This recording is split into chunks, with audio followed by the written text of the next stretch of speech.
Hello, neighbors. Welcome to the Essex Junction Packet Podcast. I'm Marcus Serta, former Essex Junction City Councilor. I created this program as a community project to help improve some access, transparency, and hopefully engagement within our community by breaking down the upcoming City Council meetings and making them also, hopefully, a little easier to understand.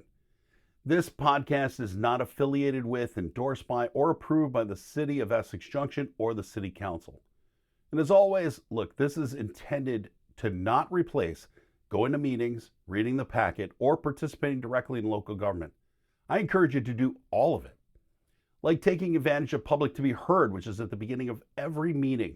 So if there's an issue you'd like to raise with the council, that's your time to show up and make your voice heard. Think of this show as a quick take on what's coming up with the City Council and why it matters.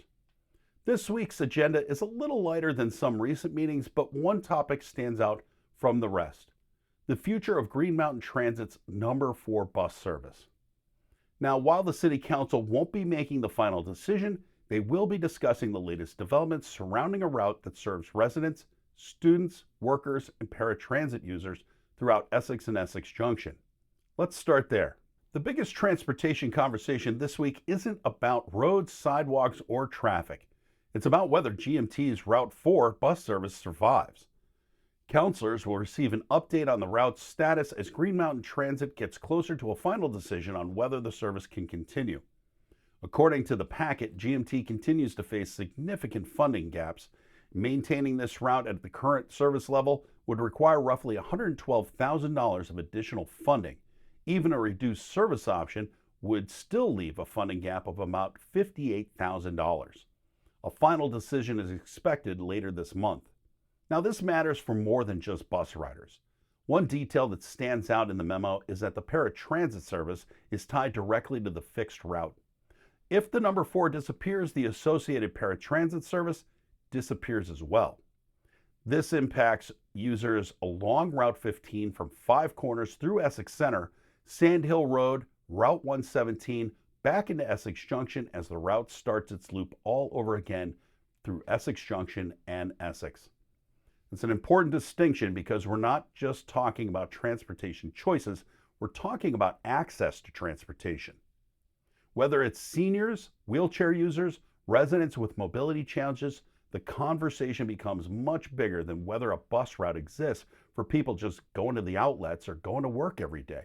It's about whether reliable transportation remains available for mobility challenged residents in our community. The city isn't being asked to commit additional money at this meeting. However, staff are looking for guidance on whether Essex Junction will continue supporting transit service at its current budgeted level if GMT ultimately moves this to a reduced service model. So while there is not a formal vote Wednesday night, this discussion will shape the future conversations about public transportation in Essex Junction. From transportation, the conversation shifts to something that may sound routine but plays a major role in how local government actually functions. That's committee appointments. The council will spend part of the evening interviewing and appointing residents to a variety of boards and committees, including Planning Commission, Bike Walk Advisory, Recreation Advisory, Tree Advisory, Capital Review, and several others. Now, committee appointments may not sound exciting at first, but these groups often provide the first serious review of ideas before they even reach the City Council. These members represent residents in focused committee work into transportation planning, recreation programs, development proposals, budgeting, long-range planning. These committees help shape recommendations that eventually do make their way back to our elected officials. So while committee appointments rarely generate headlines, they can have a lasting impact on the direction of city policy. Now, while committee appointments are about helping shape the city's future, the next item takes a look at its past. The council will be considering applying for the Vermont Historic Roadside Marker, recognizing Essex Junction's transition from village to city status. The proposed marker would be located outside 2 Lincoln Street at City Hall and would commemorate Essex Junction becoming Vermont's 10th city in 2022. This is a relatively small item on the agenda, but it's also the kind of project that helps preserve local history and tell the story of how our community evolved. According to staff, the process could take anywhere from 8 to 12 months, with the possibility of unveiling it at our city's 5th anniversary celebration in 2027. Those are the major discussion items this week. We move on to the Council's consent agenda, which is essentially the Council's bulk approval list. These are typically routine, administrative, or previously discussed items expected to pass all in one vote, unless, of course, a councilor asks to pull that item out for a separate discussion. One item worth noting this week is a grant application related to the Route 15 Shared Use Path project. Now, a grant application doesn't mean construction starts tomorrow, but it can mean the difference between a project moving forward or sitting on the shelf waiting for funding. This action helps position the city to pursue outside funding for future transportation infrastructure improvements. The consent agenda also includes the city's local match commitment for the all-hazard mitigation plan, along with meeting minutes, liquor licenses, and other routine administrative items. After the items that require action come something that often gets overlooked, but can have one or more useful parts of the packet to keep you informed. That's the reading file. The reading file is basically the city's informational inbox. These items generally aren't debated or voted during the meeting, but they of course help councilors and residents stay informed about finances, operations, projects, committee work, and regional issues. This week's reading file includes financial reports, warrant information, regional committee updates, and development review board minutes. One thing worth remembering is that the reading file often contains early signs of future conversations. Many issues first appear here before eventually making to the full agenda items later on in City Council packets. Before we wrap up, it's time for Development Watch.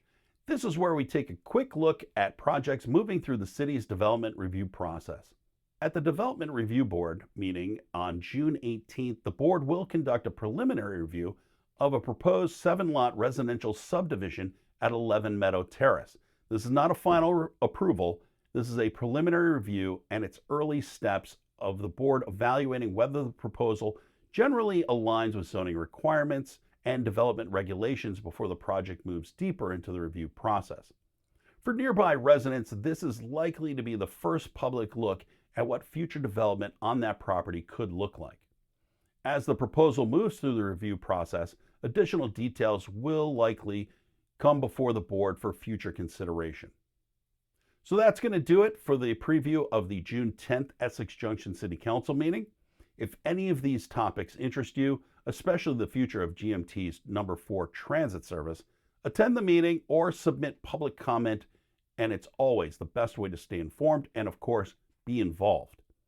This meeting begins at 6:30 and can be attended in person at 2 Lincoln Street or remotely through Town Meeting TV and even Zoom. You're going to find the links down below. And if you found this helpful, please take a moment to like the video and subscribe to the channel. Those small actions help YouTube show this video to more Essex Junction residents, which helps more people stay informed about what's happening in our local government. Thank you so much for watching, and I'll see you before the next meeting.